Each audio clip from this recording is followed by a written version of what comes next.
Réveillez la divinité en vous. Bonjour et bienvenue à tous pour les premiers chapitres du livre Les miracles de votre esprit de Dr Joseph Murphy. Aujourd'hui, nous allons plonger dans les profondeurs de l'esprit humain avec les livres fascinants de Joseph Murphy. Ce livre est une pépite pour ceux qui cherchent à comprendre comment notre subconscient peut façonner notre réalité. Dans les pages du livre, nous allons découvrir des techniques puissantes pour exploiter la force insoupçonnée de notre esprit. Le docteur Murphy explore comment nos pensées, nos croyances et nos émotions influencent notre vie quotidienne et nous apprend comment utiliser ces connaissances pour transformer nos rêves en réalité. Alors restez avec nous, car nous allons explorer les secrets de notre esprit et découvrir comment nous pouvons créer notre propre miracle intérieur.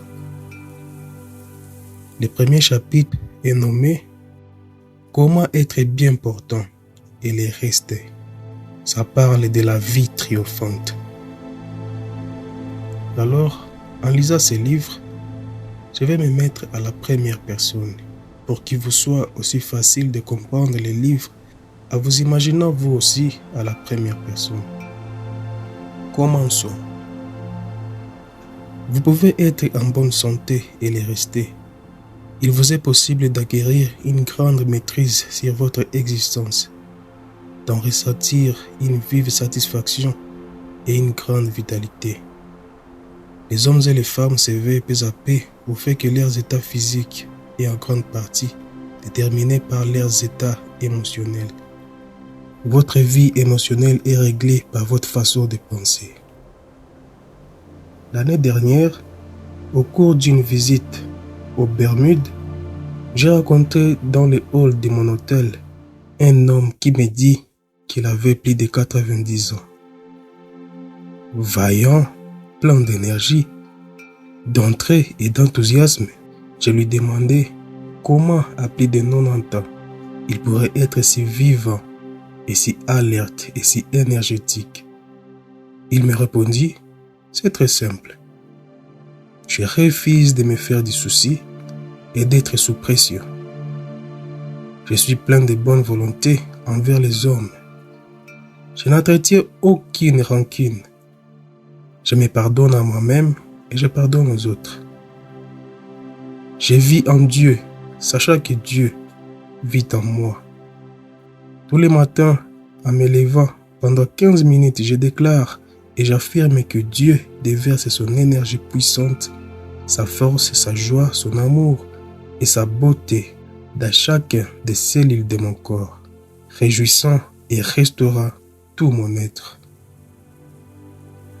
Je me remets en lui et sa toute-puissance partout, mes veines et mon âme. Cet homme n'avait jamais été malade. Il ne suit aucun régime. Et je l'ai vu manger tout ce qu'on lui servait à l'hôtel.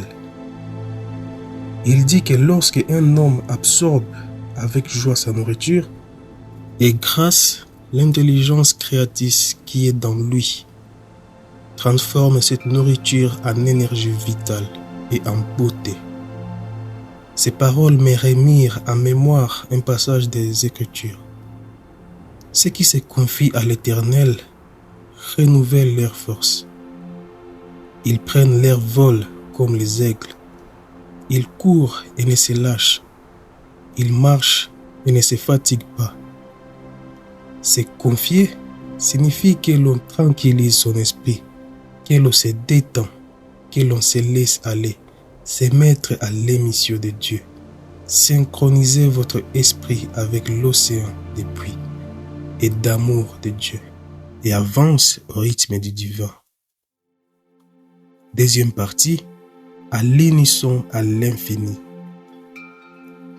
Voici un moyen simple de se mettre à l'unisson de Dieu. Méditez lentement et calmement. Et avec amour, les psaumes 23, 27 et 91.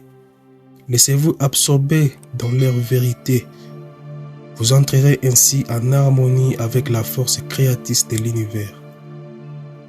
Si vous voulez être en bonne santé et les demeurer, je vous suggère de vous intéresser en premier lieu et profondément aux grandes vérités éternelles et divines qui nous viennent des temps immémoriaux.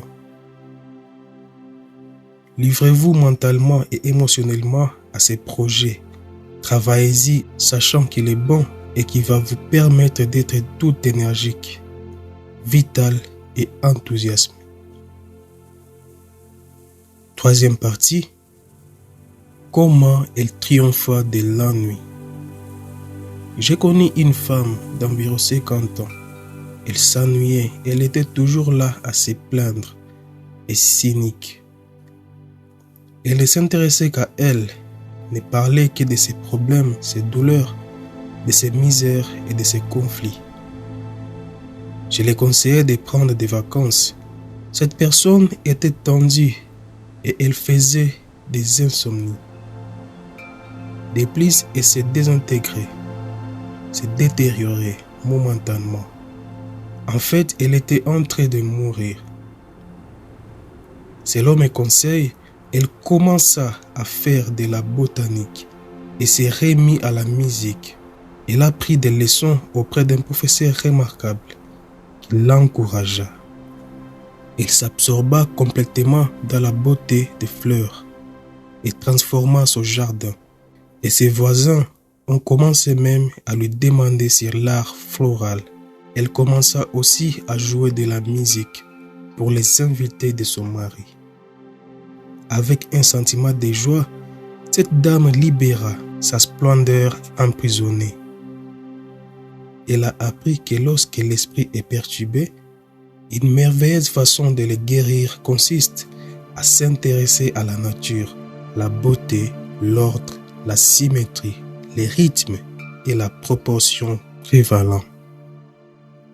Lorsque l'esprit se concentre sur l'ordre et la beauté de la nature, il en est transformé et renouvelé. Dans beaucoup d'hôpitaux en Angleterre, il a résulté la guérison. Et ailleurs, on fait travailler les malades mentaux à la fabrication de jouets et de chaises. Ils jardinent, plantent des fleurs et autres. Ces activités manuelles transforment leurs esprits et les guérissent. Et voilà, chers amis, c'est la fin de ces 3 parties dans le chapitre 1 du livre Les miracles de votre esprit. On va finir par ici et continuer avec la 4e partie dans la prochaine vidéo. J'espère que vous avez trouvé cette plongée dans le monde de la pensée positive et de la puissance des subconscients aussi fascinant que moi dans les livres et les miracles de votre esprit. Avant de nous quitter, rappelez-vous ceci. Vous avez en vous le pouvoir de créer des miracles. Vos pensées, vos émotions et vos croyances façonnent votre réalité. Alors, utilisez ces connaissances pour transformer votre vie. Si vous avez aimé cette vidéo, n'oubliez pas de liker, de vous abonner et de partager avec vos amis et toute la famille. Et surtout, continuez à explorer les mystères de votre esprit. Je vous dis à bientôt pour les nouvelles aventures. Prenez soin de vous et que vos rêves deviennent réalité. Oh, et surtout, n'oublions pas que nous sommes des dieux. Et que celui qui bénit soit la source inépuisable de vos bénédictions financières, sanitaires, spirituelles, physiques et morales au nom de l'infinie puissance.